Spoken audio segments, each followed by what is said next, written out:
Hi class. All right, we are looking at chapter 6, Socio-Emotional Development in Infancy. It's an interesting chapter, but before I jump into it, I want to address the essays in your course.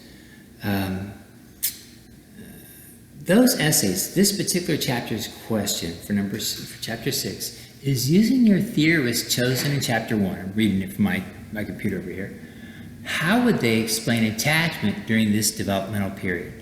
Now this is going to be a little bit challenging for some people because some people maybe they chose Urie Bronfenbrenner, which is a great theory. I like his theory, but it's not specifically addressed in this chapter.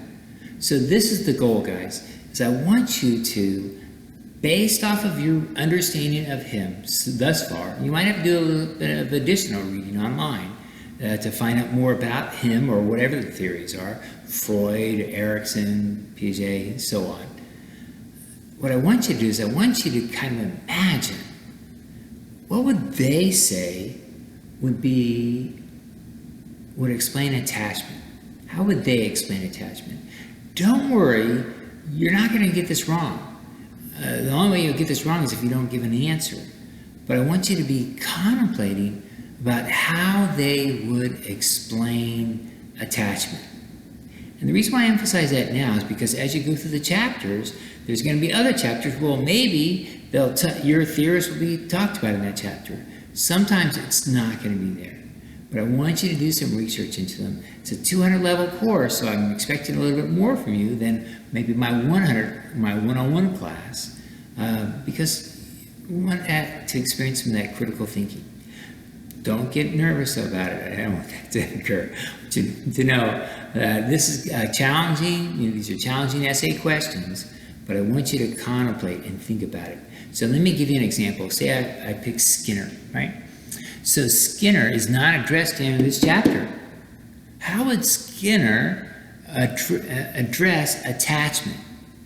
Now, two key things with Skinner's approach is punishments and reinforcements. So, if I had a parent, right, this is 18 to 24 months, that never reinforced my cooing or my crying for food, or if I'm wet, then that's going to affect my attachment with others. Or if they punished me, if they went so far as to punish me when I cried, you think that's going to affect my attachment with others? Yeah. And so that's how you will do it. You'll be looking at your theorists and thinking, how would they address attachment? Of course, there's going to be intimacy and juvenile delinquency. In fact, one of the problems with juvenile delinquency is I look at it from middle childhood, not adolescence. So I have a lot of students that go over to adolescence. But you've got to focus on that age period where the question's asked. So don't be alarmed, guys. It's a challenging task, but I know that you guys are up to it. So let's get on with this chapter here real quick. This is, again, socio-emotional development in infancy. And I usually start out by asking my class, do infants have personality? And almost without exception, everybody will say, yes, they have personality. But the problem is that McCrae and Costa, they're really the personality theory gurus. They will say that personality is fixed, that it never changes. And so if it's fixed and never changes, can I diagnose an 18-year-old with a personality disorder? 18-month-old with a personality disorder? Maybe some 18-year-olds, but 18-month-old with a personality disorder? Not likely. Not going to do that. I wouldn't do that because your brain is not even developed yet. How can I diagnose someone with a personality disorder? So what they have, though, what they developmental psychologists call this emotional develop is called temperament. So we use a different term. It's not quite as strong and fast as personality. They discuss in the text primary emotions like surprise, interest, joy, and then there's self-conscious emotion like embarrassment. So they distinguish the two of them throughout the chapter here. They do talk about crying.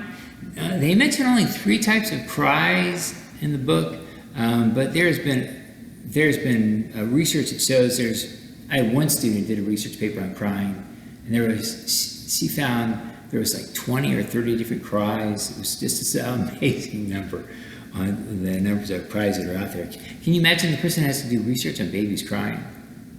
Tough job for them. All right.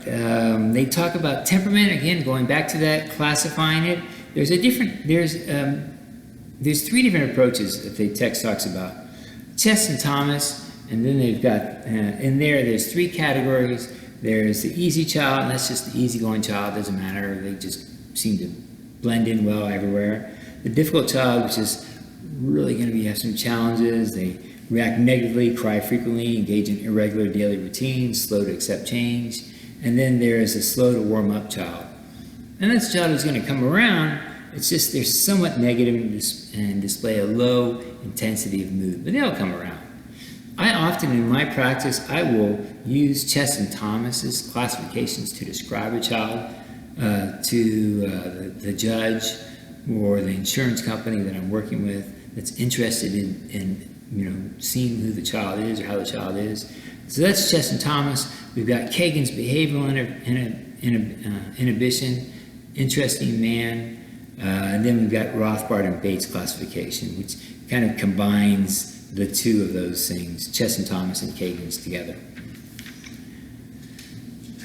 Going quickly because I spent a lot of time talking about the essays, but there's also, just want to make sure I emphasize some key things here.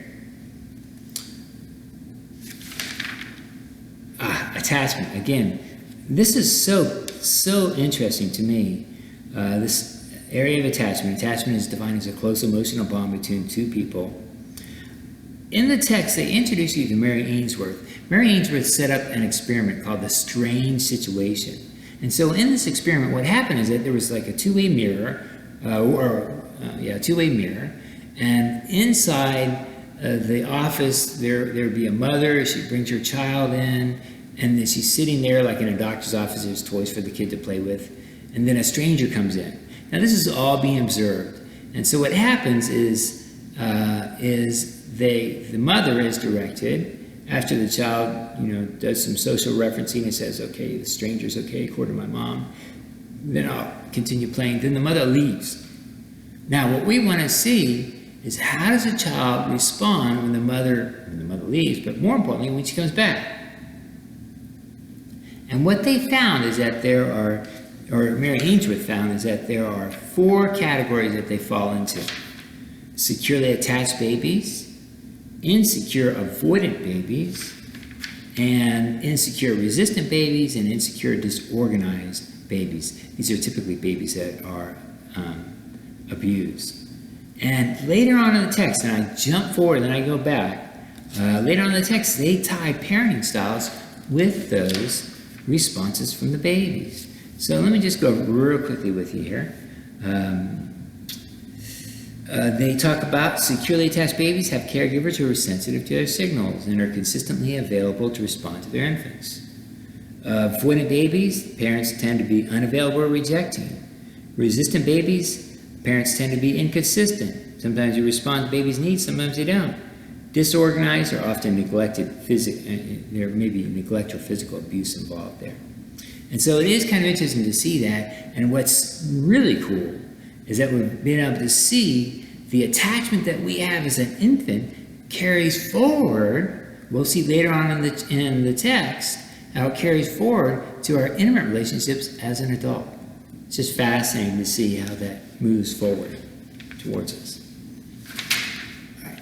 One thing they talk about too is child care, good or bad. That's one of the debates that are out there. Most of the research is going to say that child care, while in and of itself is not necessarily bad, you want to get the best type of child care that you can, and parents still spend more time with a child than they do in child care. And so, while in some research, although it's not in the text I've read, we'll always talk about that first year of life is so important for either the biological father or biological mother to be with the child as opposed to child care. And so with that said, guys, that kind of wraps up this chapter. Those are a couple of key things that I highlight in my class. I hope this helps a little bit. All right, thank you guys.